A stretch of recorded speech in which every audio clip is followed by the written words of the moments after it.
A New York Supreme Court judge literally stripped Rudy Giuliani of his ability to speak because he wouldn't shut up at his recent court appearance. Not literally, perhaps. This isn't the Matrix. They're not an agent, but they did tell him to shut up for his own good. So this is not about the election fraud, the bankruptcy, all of this. This is the perhaps more serious trial that is still pending for Rudy. It has to do with his the accusations against him having to do with sexual harassment.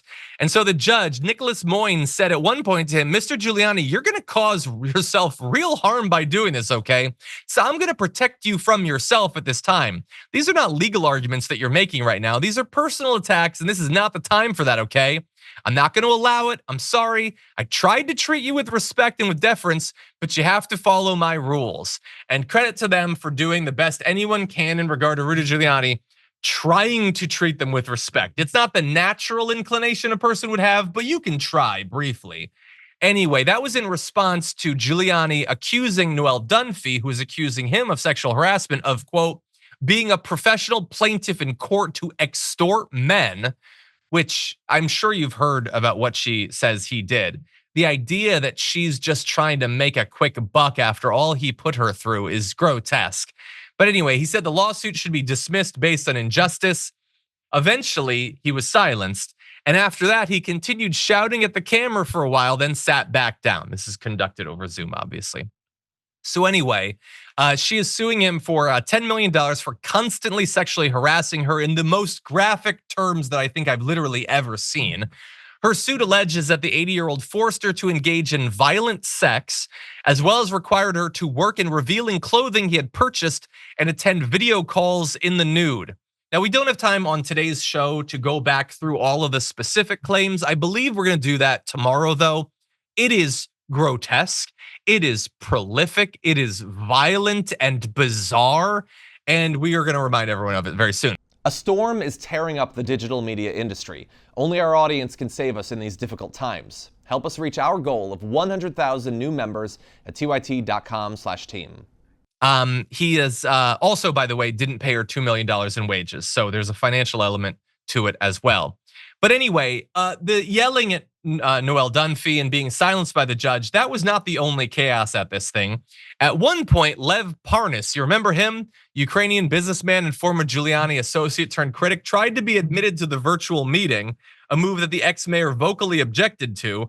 The judge in the end didn't let Parnas in. Dunphy's lawyer said that he was a potential witness in the case, and he was an associate of Giuliani, so you can sort of understand how he might have something relevant to say. But anyway, it wasn't just that. Very basic elements of this case apparently have not yet been settled. So the judge asked Giuliani, you are in fact representing yourself, is that correct? Giuliani then said that was his belief, but that he needed to check. Can I talk to Mr. Katz about it? I am confused. You are correct, Your Honor. I am confused.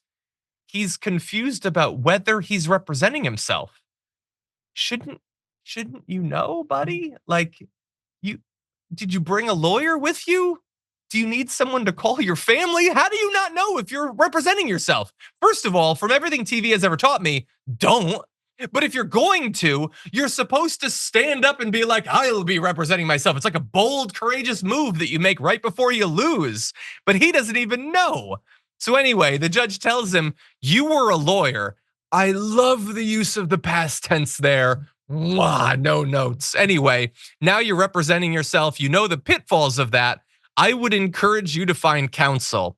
This person really does seem to look on him with a lot of pity, perhaps considering the allegations that is more than he deserves. But the whole thing is very sad. I want to end with one other thing. At one point during the hearing, Giuliani appeared to be munching on cookies before sipping on a white mug with a tiny red heart. At another, he seemed to be fiddling with his iPad while the hearing was ongoing. At others, he appeared to be talking to a brunette woman whose manicured nails sometimes tapped his mute button on his behalf.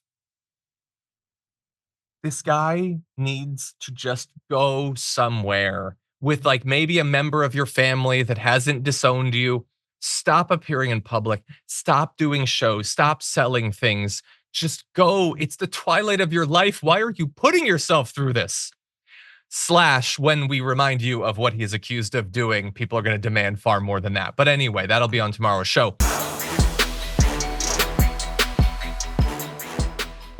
Thanks for watching our video. Did you know that you can support our show by becoming a subscriber? Just click the subscribe button and also ring the bell so that you get notifications when we're live or when we post new content.